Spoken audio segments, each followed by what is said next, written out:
السلام علیکم دوستو، میں امید کرتا ہوں کہ آپ سب خیریت سے ہیں اور خوش و خرم ہیں، خوش رہیں، آباد رہیں، اپنا خیال رکھیں اور اپنے فیملی ممبران کا خیال رکھیں، اور وہ لوگ جو آپ کے ارد گرد میں رہتے ہیں اور وہ ضرورت مند ہیں، اگر آپ مالی استطاعت رکھتے ہیں تو ان کا بھی خیال رکھیں۔ آپ اپنے عطیات دین فروشوں کو ہرگز بھی نہ دیں، کیونکہ اگر آپ ان کو دے رہے ہیں تو یوں سمجھیے آپ اپنے عطیات ضائع کر رہے ہیں۔ ہم آج کے اپنے ٹاپک کی جانب بڑھتے ہیں تو پارٹ نمبر 3 ہے۔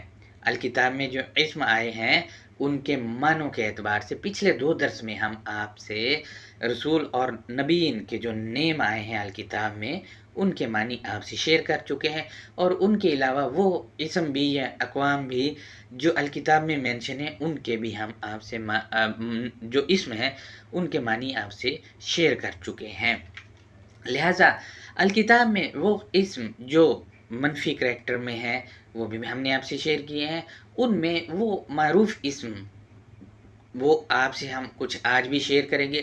مثلاً فرعون ہے، حامان ہے اور قارون ہے، اسی طرح یاجوج ہے اور ماجوج ہے، وغیرہ وغیرہ، یہ ہم آپ سے آج شیئر کریں گے۔ نمبر 1 پر ہمارے پاس جو موجود ہے وہ ہے فرعون۔ یہ رے عین نون روٹ سے ہے، رعونیت والا، یعنی آسان الفاظ میں اگر کہوں تو